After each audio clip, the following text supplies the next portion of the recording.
Hello, I'm Coercer, and we're watching games from ArtifactCup number 27 this time around,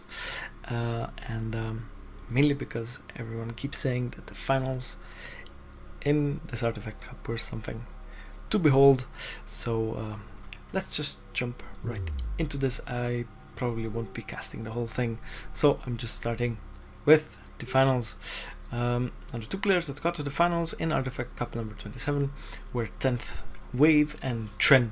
Now Tren is of course a veteran on the scene, and TenthWave is a bit newer to Deserts of Kharak, but he improved quite quickly, and as you can see, he got to the finals and he is playing against Tren.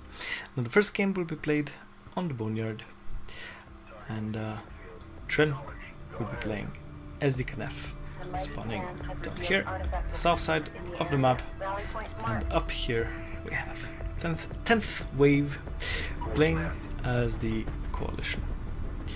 Now, of course, in the early game, let's look at the production. Both players are just getting up the resource collection. Tren has started his Sand Skimmer fabrication tech, and he has not salvaged his base runner. Now, for those of you that don't know, the Knef base runner is a bit different than the Gaussian one. You can build blast drones from it, and it also has a smoke wall ability, similar to what the AAVs on the Coalition side can do, but these smoke walls are just deployed right behind the base runner. Now the blast drones, they're useful to destroy any light units, and they're really fast, so it's kind of hard to stop them. Now 10th Wave is also sending out his base runner, and he has deployed a probe from it. He will scout around to see what Tren is up to. Tren has not yet started production cruiser refinery mode. I'm not quite sure what he will go for this time around. Tren likes his double production cruiser builds, so we'll see if he'll start another production cruiser soon, or if he's going to go for refinery mode. No, he goes for assault ship fabrication, while 10th is building up LAVs. Looks like he will go for a bit of an LAV, early rush or aggression, and he will try to take out as many salvagers as he can with that. LAVs can be quite dangerous, especially in a situation like this where Tren doesn't have any units out at the moment, save for his base runner, and I think as soon as he will see those LAVs streaming in, he will start building a blast drone from that base runner, and he is building skimmers from his production cruiser.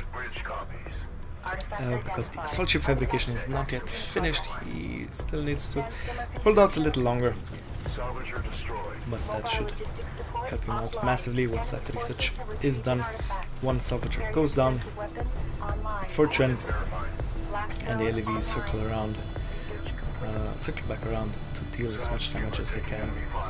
Another salvager is taken out, a third one goes down, and that one was loaded with some construction units, and it looks like 10th is regrouping his forces. Now both players have picked up one artifact. It looks like both of them will be able to deliver that first artifact without any incident. Tren does have a Sand Skimmer out, but those LAVs out-range Sand Skimmers, so 10th has no problem taking out those Sand Skimmers, and now Tren's blast drone is coming in, and it gets taken out by the superior firepower of those LAVs. It couldn't get him under the right angle to explode on top of those LAVs. If it would have probably taken out quite a few of them. Tren now does have an assault ship on the field, and this should clean up his LAVs quite nicely. And if nothing else, 10th will be forced to pull back, as he doesn't want to lose all of them.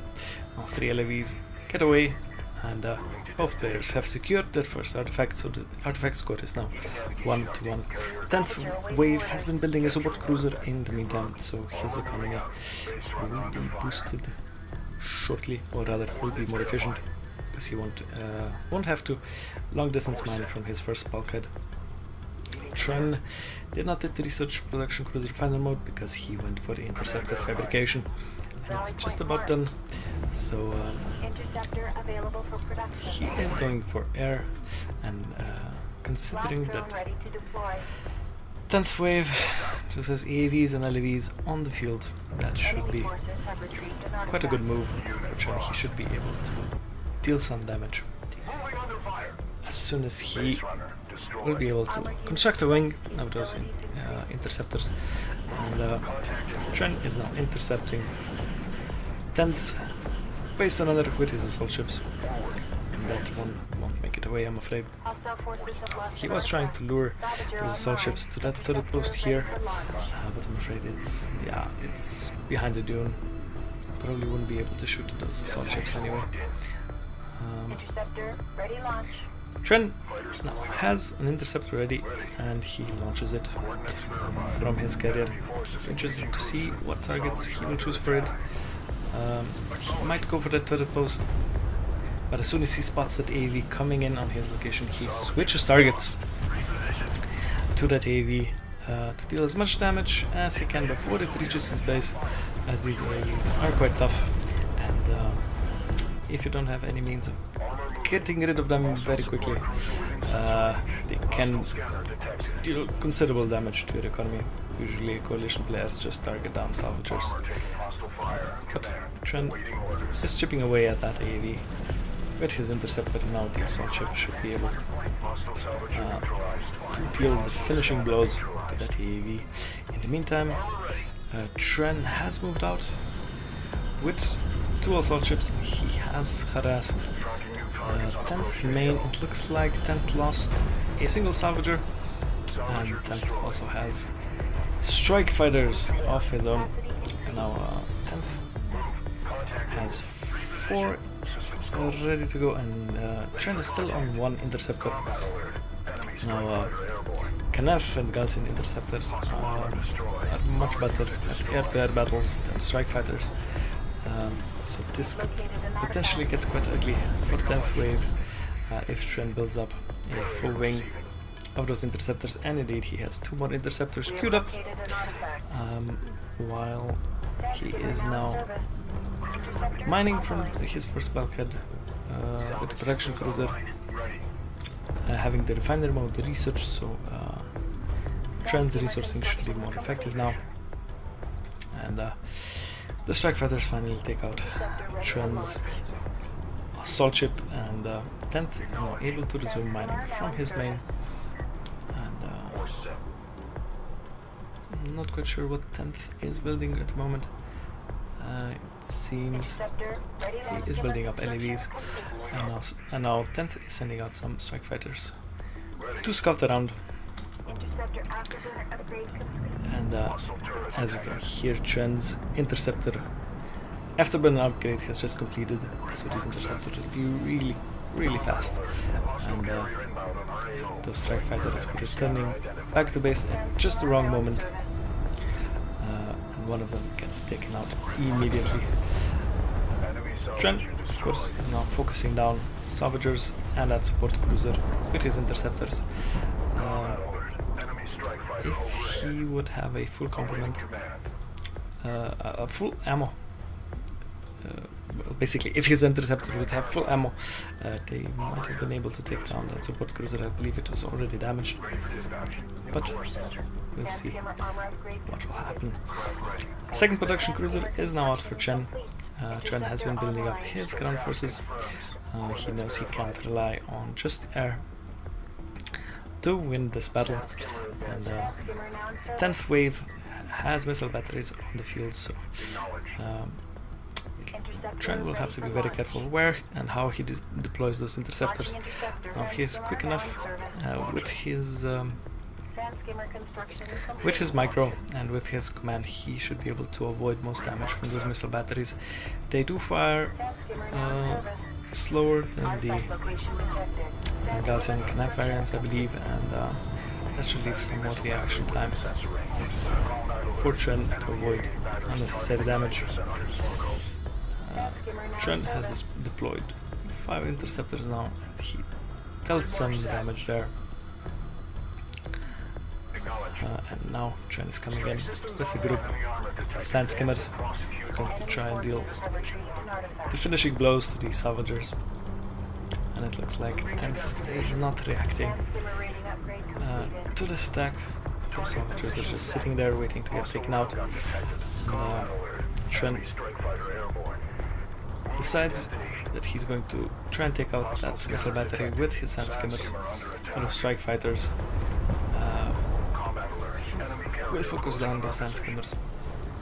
And unfortunately they decide to nuke the one sand skimmer that's a bit separated from the group, so no AoE damage is being dealt at the moment. And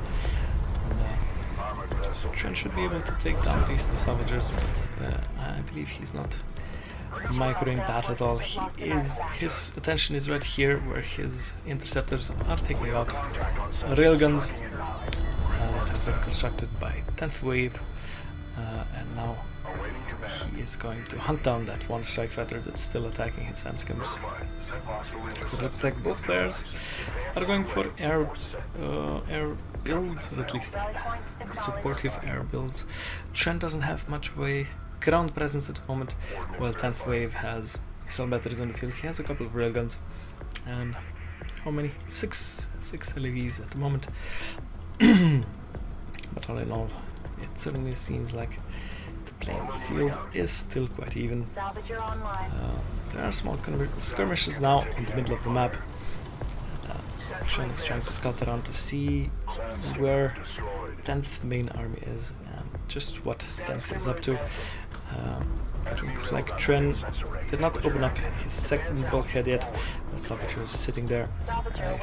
He might have forgotten that while he's dealing with these LAVs in the middle and trying to micro his sand skimmers into range. It looks like he will be able to mop up these LAVs with his quick sand skimmers, while those railguns try to land hits on these sand skimmers in vain. And now finally Tren should be able to take down these damaged salvagers. Tren is doing a very good job of keeping 10th busy, keeping him occupied, and hopefully Tren will notice this and open up this bulkhead. There we go, just as I said. Now he'll be mining from 3 bases, so that should boost his economy. Let's see what he's researching. He's researching sand skimmer armor level 2, which will make them more durable. And 10th is once again using strike fighters to try and get rid of these harassing sand skimmers. Interceptors stream in from Tren, and the strike fighters are taken out without much incident. There we go, the second one goes down, and Tren immediately recalls his interceptors. There's a bit of a skirmish going on this side. We have assault ships versus AAVs, and usually assault ships have the upper hand in that matchup, but 10th does have railguns backing up those AAVs, and Tren has rerouted some of his retreating interceptors to deal some damage to those railguns. Takes one out, one is heavily damaged, and the other is still at full health. Sand skimmers will of course be able to close the distance quickly, and they won't be damaged by these railguns. Unfortunately, these AAVs could have been in front and prevented the loss of those 2 railguns, or at least delayed the loss of those 2 railguns. Now Tren is just fielding a lot of sand skimmers. He's trying to prevent 10th Wave from getting a critical mass of coalition railguns, and with support from his air forces, Tren should be able to hold this quite comfortably. As long as these sand skimmers can get into close range and attack the LAVs up close, they should have the upper hand. The sand skimmers deal increased damage the closer they are, or rather there is a certain kill zone that they can reach, and while that railgun gets taken out, the assault ship, Tren's assault ship, also is lost. Now Tren is trying to chip away at the health of those missile batteries, but with those two AAVs there, he does not want to engage. In case those AAVs will turn their attention on them, and instead he will just send them into 10th space, try to cause some havoc there, distract 10th from his harassment.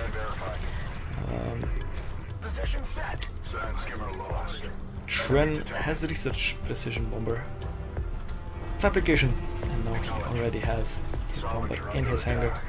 I imagine as soon as he has two of them ready to go, he will launch them to attack these missile batteries, as the Galcian and Knav precision bombers are very tanky.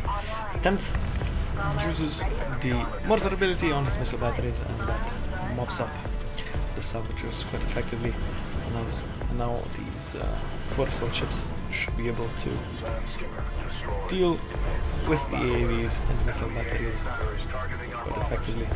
As you see, that bomber just ate 4, 5, yeah, I think it ate 3 missiles before it became immune due to the landing animation. So you can see that the Galcian bombers are quite tanky, and they can take a lot of punishment before going down. Let's see what 10th is up to. He is mining from all of his bases. He has replenished the lost salvagers here, or rather he has 3 here, so he is still 1 salvager short on that map. On that bulkhead. But he is now in a position where he has picked up 2 artifacts at once, and Tren's precision bombers are now just attacking targets of opportunity, and that missile battery should go down to intercept the fire as long as Tren. Yes, there we go.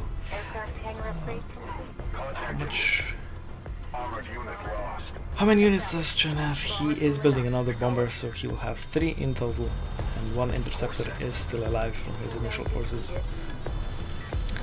Tren is now moving across the map with his assault ship force. I believe he has already researched the armor upgrade for those assault ships, and that bomber makes very short work of these 2 railguns, insta-keeping them, just using 1 bomb for 1 railgun.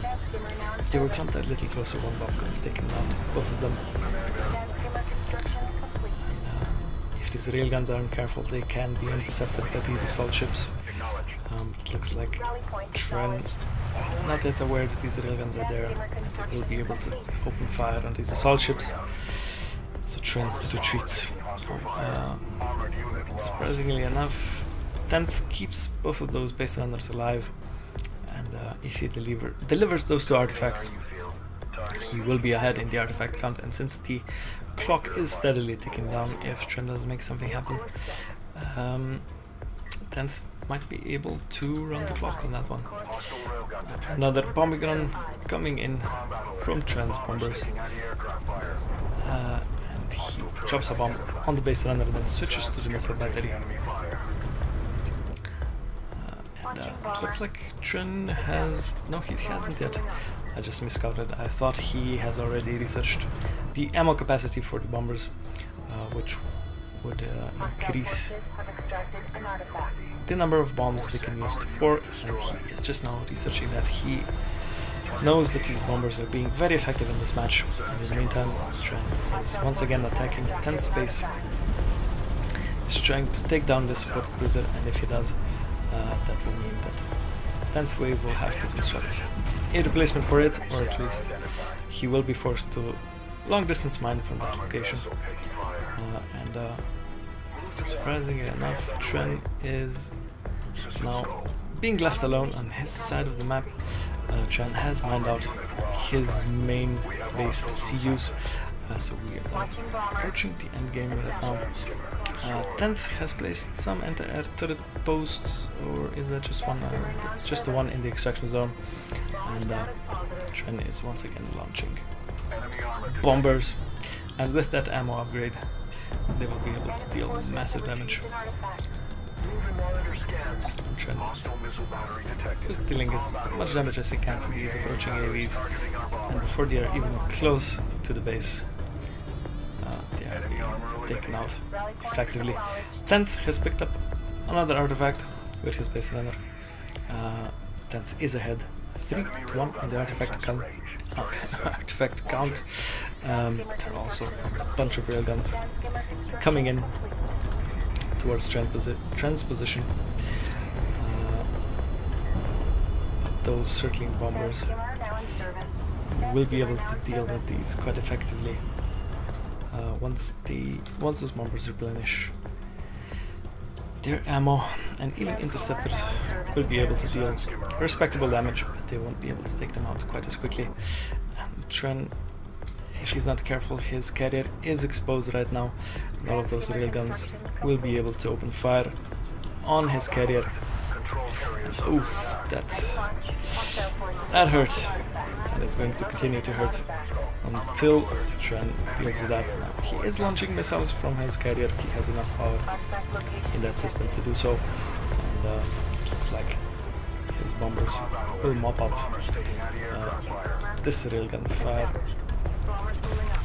force. I mean, even though that missile battery is there, these bombers are able to tank most of that damage, and the interceptors come in to finish off the missile battery. But there's nothing to stop Tren from bombing that force into oblivion. Tren has been steadily rebuilding his sand skimmer force as the game progresses. He has been very good in spending all of his resources consistently, and 10th has picked up a 4th artifact with his base runner. He has also deployed his carrier into forward position. Looks like he wants to make sure that artifact makes it, and if he will be able to take out all of these sand skimmers, he might be able to escort that base runner to the extraction zone. But I'm afraid Tren has too much of an air presence, or too much of an air force for 10th's defenses. I believe he basically has no AA right now. There is one missile battery there, but as soon as it's spotted, Tren orders a bomber to attack it. And now both the missile battery and base runner will go down to an airstrike, and 10th's carrier is now completely exposed. He has just a few LAVs remaining to defend, but Tren is not that much better off. He has just a few sand skimmers on the field. He has almost full complement of bombers available to him though, and with no anti-air, this could look very bad for 10th. His carrier is taking quite some damage from those bombers and interceptors, but there is a missile battery out right now, and if it gets lucky it could take out an interceptor, but no, the interceptor is too quick. 10th decides that, well, at least it looks like he decides he's had enough. He's going to move in with his carrier towards Tren's Knife carrier, and if he closes the distance, Tren won't be able to launch missiles, to launch the Knife missiles at 10th's carrier. 10th might be able to tank out the damage, but again, there's just too much air power here available to Tren. He is bombing down 10th's carrier, everything he's got. All of those missiles are coming in on top of 10th's carrier. And Tren is able to destroy 10th's carrier. And Tren takes the victory in game number 1 at Artifact Cup number 27 finals. And it looks like these players are quite well matched. I didn't expect 10th to put up that good of a fight against Tren, so we'll see what happens in the next game.